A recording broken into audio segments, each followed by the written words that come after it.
charging, but say, you know, we really mean it, we really want this million tree, we really want to save the heritage trees, but sometimes we can't.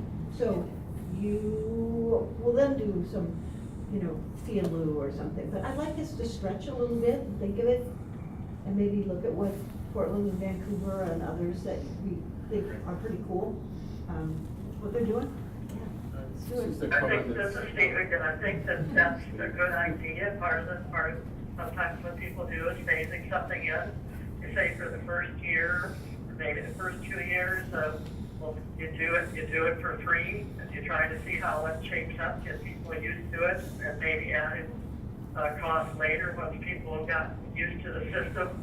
The other thing that I would just add on to what Weston said, to emphasize that there has been work with a number of us within the Urban Forestry Commission, you know, Weston and Sandra Whiting and myself, and also reviewed by the full commission, trying to look at that draft piece of it, come up with a revised version, and we were waiting until we had got something actually written up before we brought it to you, rather than doing the expected of it, saying, oh, maybe this or that, Yeah. but to try and get a draft back to you. And we're doing that in the sense that one of the things when I went back and looked at when the Urban Forestry Commission was set up, it actually said that one of the things that the commission was formed to was to help the city council draft legislation and give input prior to it being introduced to the council. But rather than getting a draft that's publicly released, we can proceed a lot faster if, you know, we can reach agreement prior to the release of the next draft and be much closer to a final version that goes out to the public that we're all in agreement with. And I think, again, my sense is that we're really progressing along that line, and we really appreciate Councilmember Bagshaw, your willingness to take this on. Well, thank you, and I definitely am, and I am relying upon you all to come up with those elements that you agree on. And then I'm happy to work with you. Dan is available, and central staff is certainly available to help us, and we'll see where we can get. And knowing that by the 1st of October, we go into budget. So that's kind of, I mean, I hate to say that, but it's like kiss October and November goodbye. So we can do something between now and then. And we'll get as far as we can. Stuart, you have something? Yeah, I guess this is maybe coming less from the commission, but more personally, as an arborist and tree advocate and environmentalist. There is a difference in the systems that are in Portland compared to Seattle that is quite important, I think, for people to realize that the urban forestry department there they're not connected and they're not in the same department as the development of the city. So we have SDCI and a couple of arborists that are in the SDCI.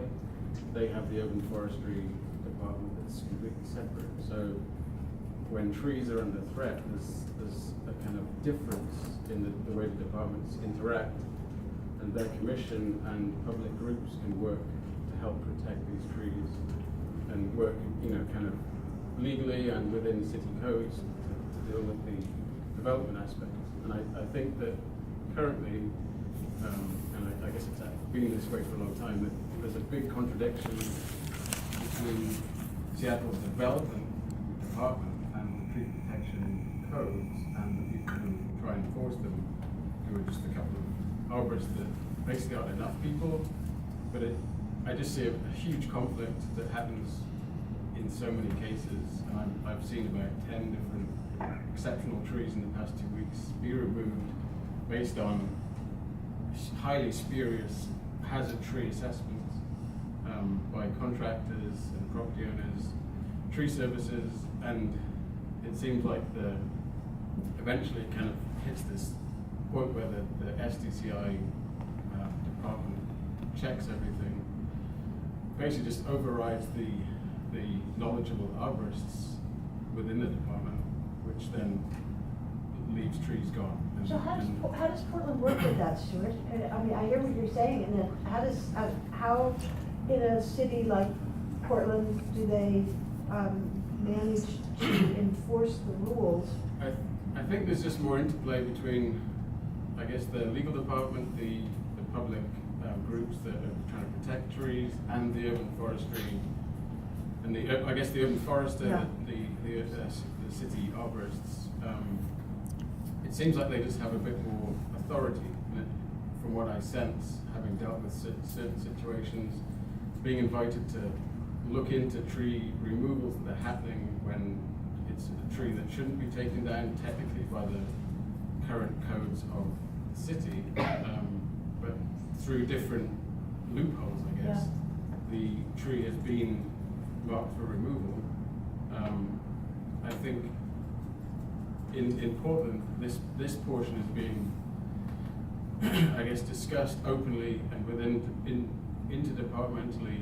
That the result is then that the tree is retained there, but it's not. It wouldn't be here. I don't know if that makes sense. Yeah, I'm hearing you.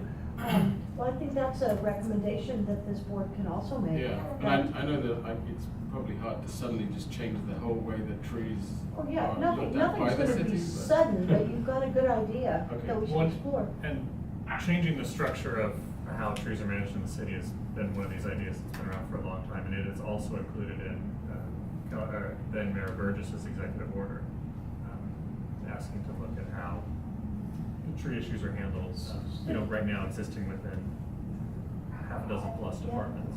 Well, do you know what has become of the executive order? NCCI is currently implementing the different aspects of it. So they have been working on, the idea with the executive order was to provide opportunities to improve both the code and the practice, considering that the code would remain as is. So without necessarily working on an update, what can we improve?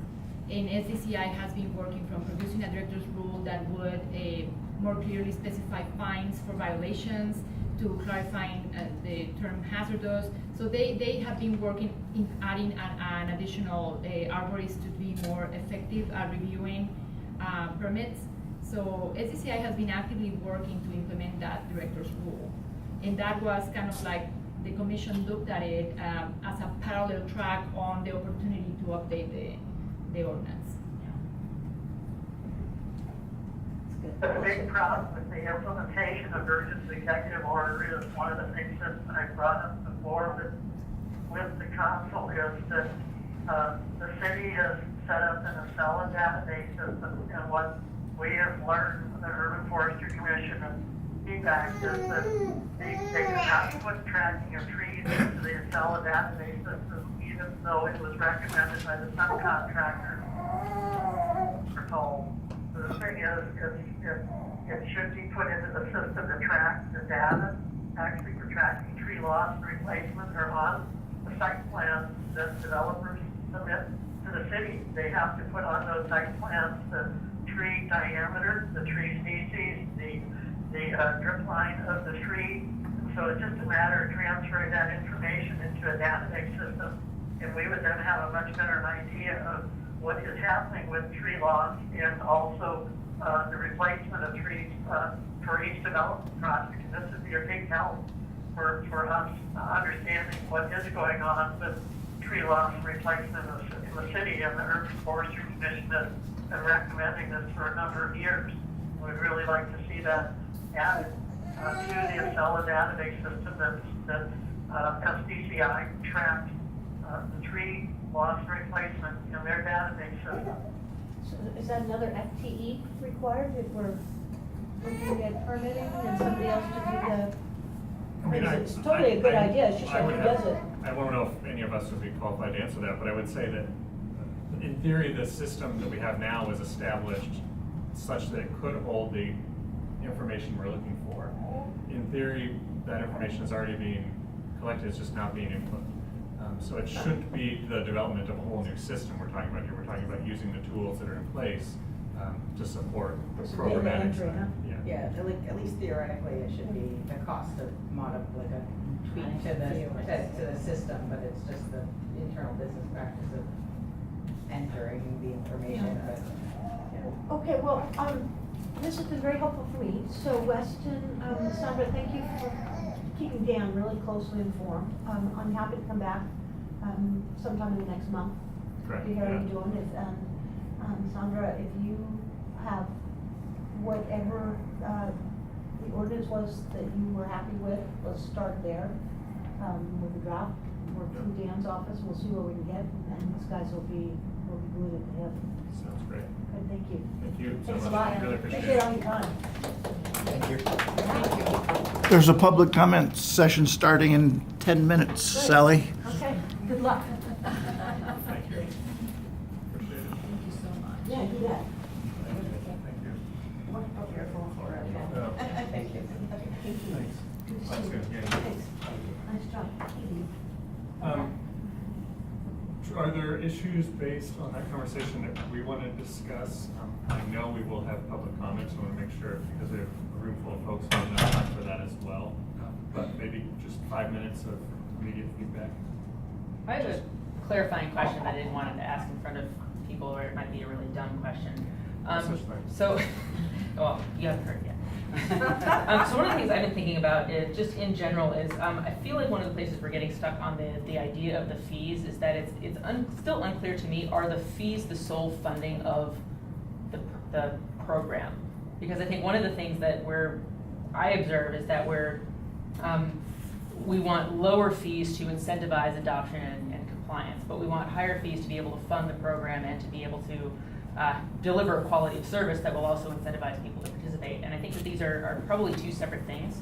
So I have a lot of like nerdy economist thoughts about how we do this in a lot of areas where we're trying to get people to buy into a new system where we need to upfront subsidize a cost in order to deliver a high quality of service or sort of staff up early, and then eventually we want to get those costs to be a little bit more in parity. So I think there are a lot of creative ways to think about that, but I think the first thing is to maybe see if we can sort of de-link the conversation about what the fee needs to be for people to buy into the program and to have compliance from how to fund the program, and maybe get more creative on how to fund the program, but to make sure that we're trying to figure out what we're going to optimize for. Yeah, I think that's a really important point, and I also think that in order to keep ourselves sane from solving all of the Yeah. world's issues, is that our role is to not figure out how to run the city budget. Exactly, and I think being really clear where we can add value is like, okay, we think in order to have the best possible system that are going to get people to prioritize trees and the goals that we're responsible for, we think that this is the way to do it. Realizing that there are some things that we can't or shouldn't have an opinion on that have to do with financing the program, but saying that that's not our remit, and being clear on that, because I felt sometimes we were being asked some questions that were a little out of scope for where we would have recommendations. Yeah, I mean, at the end of the day, we're going to say, this is really, really, really important. It needs to be funded. Yes. Whatever works best, go for it. I think part of it is the way SDCI, my understanding of the way SDCI works is by collecting fees, and that's how they fund their workforce. It's more of a profit center, in a way. And I'm thinking that it's gonna be helpful when the commission helps make the transition to, yeah, that's how you do this, but this, because it's a public good, because it's benefit for the community, it needs to be potentially considered in a different way, which I think is where you were going, Stuart, where you have a department that is for the benefit of the environment, the community. They're not fee-based. It's kind of like not so much an issue, and here I think it's kind of like bridging that perception. But other cities do the same thing. They're required to support themselves by their land use fees, their permit fees. And so that's how they fund their staff, and that's how they fund their activities to review permits. But they also have made that leap to charge a lot less for a tree removal permit on private property. I don't know how they're funding it, but it is being done. Yeah. So it doesn't necessarily, within the land use Right. or the permit department, so Yeah. it doesn't necessarily have to be a separate department. Agreed. to make it work. I think we're all in alignment here. Yeah. This idea that most permitted activity is not for the public good; it's for private good. What we're talking about here is permitted activity for the public good, and therefore the cost shouldn't be completely borne by the person paying the permit. But I think being really clear, to your point about wanting to be a partner on this, I think being really clear about where we can really partner and where, and then where we're just going to point to, well, we think these are good examples from other places, but it's not our job to tell you how to finance this. Right. Craig? The one place we ought to look is to ask USDOT why they went from charging like $180 or whatever to come out and remove a tree for that to saying that the permit to remove a tree was free. You just had to replace it. But they went from a high charge, I think, to saying, no, the permit is free. But somehow they made a change since they started their system. Yeah, Joe, do you have any? I mean,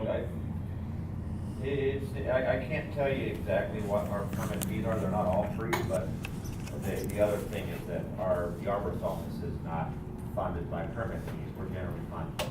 Right. And, so any permit fees are may cover some of the inspection or review Right. process, but it's like the landscape architect office, Shane's office, that's almost completely funded by the capital projects or the development projects, but that's different. That's a huge capital improvement project, and there's hours and hours of time spent by that group, and it's all funded by that project. But it wouldn't really work to bill a client. There's a lot of equity issues about it. Totally, and I think that's, to Stuart's point.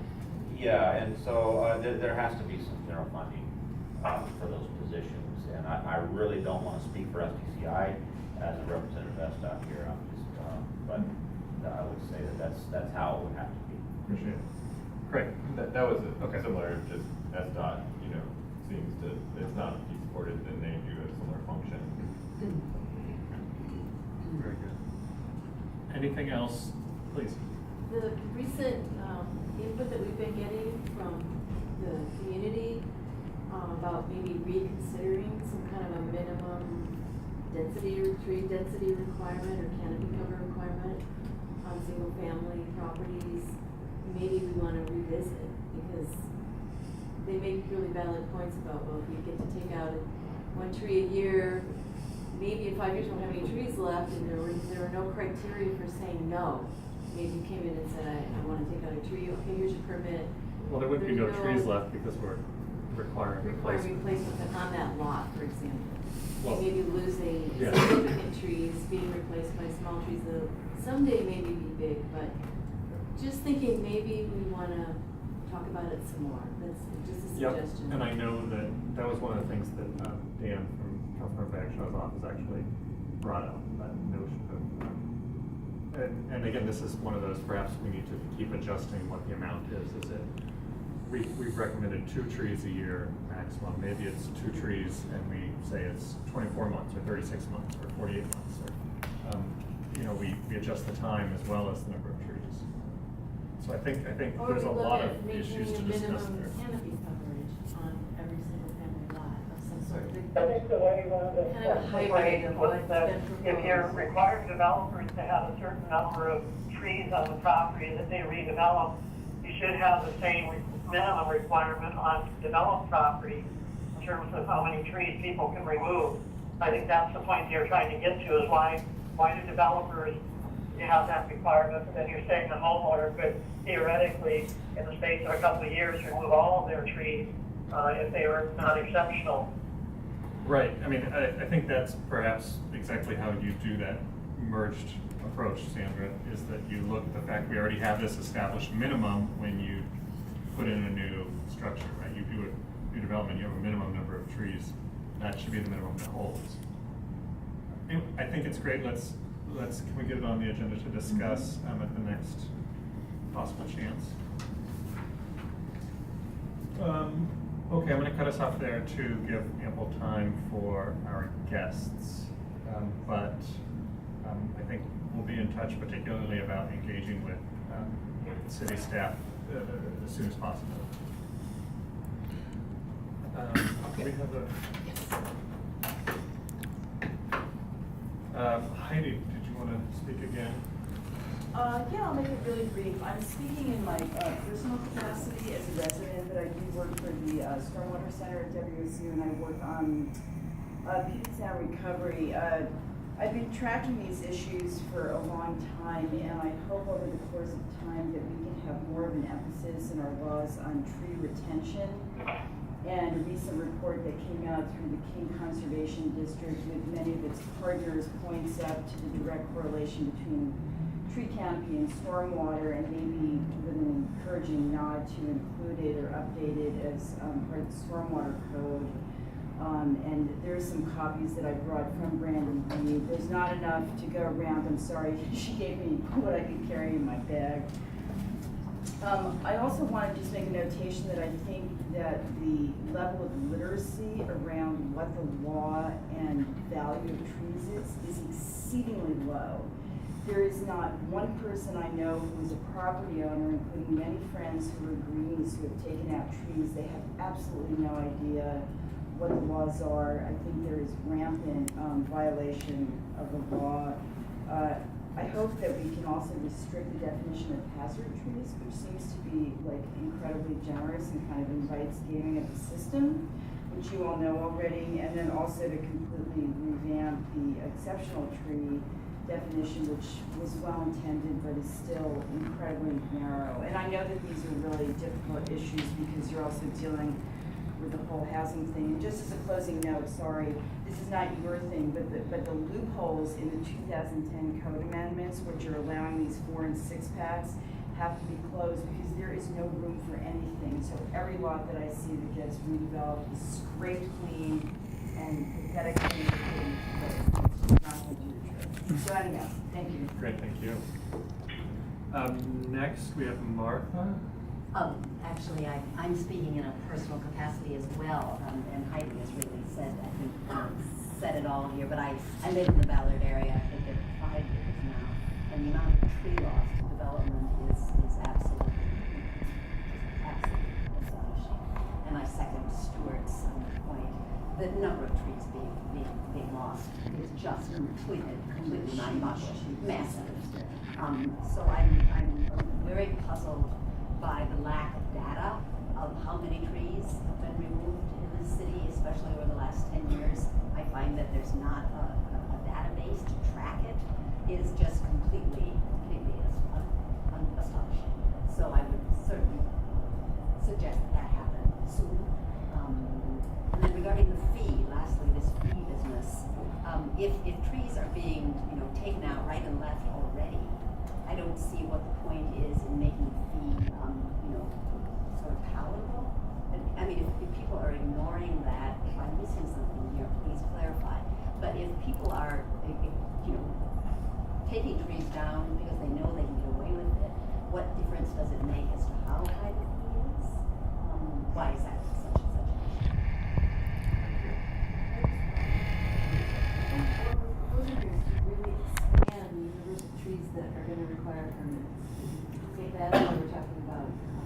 We're not gonna just, I'm gonna say everybody has to get a permit to take out any tree over 6 inches, no matter whether it's hazardous or not. So that, I think that's why there needs to be some kind of. Thank you for clarifying. I understand. Thanks. Thanks.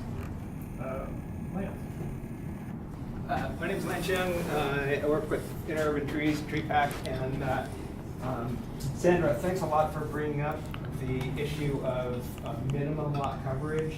And I think part of what makes that key is some information that I sent to you guys last fall, which some of you may not have seen. Older trees sequester carbon much more rapidly than younger trees, and they continue to accelerate in their environmental benefit throughout their lifespan until the last few years.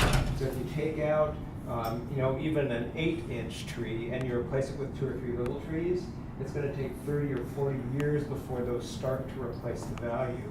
So in the modifications that you guys have been working on are great.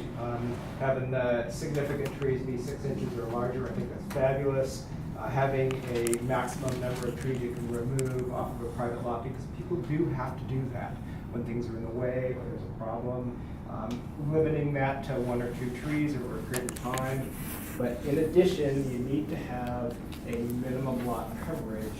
And Johnson's initial bill, and that's draft D7, had those lot coverages, but the problem with that is you'd have to have an arborist or a drone or an analyst team or something like that to figure out what your percentage is and what's going to happen to it. But there's a way to deal with that, and that is by providing a conversion table between diameter, breast height, and tree canopy. And I was surprised to hear, and I've got a couple of copies of this study, and this was not done in our area, but it was done to try and establish reestablishment of savanna trees. There's a direct relationship between tree diameter and canopy size, and not just between the diameter of breast height and the diameter of the canopy, but between the diameter of breast height and the height of the tree. And so if we can come up with a conversion factor and put in a table in the code, then it would be simple for the homeowner to go, I need 20 inches of diameter at normal tape height, so I can go out and see if I've got like 6 trees of 8 inches, and that's good, so I'm close. And so I think that would be a big aid. And I also wanted to mention that Lake Forest Park does exactly that, and Lake Forest Park actually has at the top of their single-family, large single-family lots, they require 58% canopy coverage. So that's like 15,000 to 20,000 square foot lots. So the bigger your lot, the more canopy you have to have, presumably the more money you have and the more your ability to contribute to the community is. That's all I had to say. Thanks, Lance. Michael? Hi, friends. I'm Michael Oxman. I'm an arborist, tree hugger. So 5 things I found that when you're having notes taken about what you're saying, it's better to remember them. Number 1, the formats of the reports by the different departments need to be in the same format. Today we saw a PowerPoint. If we were to compare the PowerPoint from last month, Park Department PowerPoint, and the Seattle Public Utilities PowerPoint, no common ground, no metrics, cannot be compared, apples and apples. So maybe you guys should have your annual report be format that the departments will use, and that way we'll know what these staff are doing. 2, the ADU appeal is happening right now.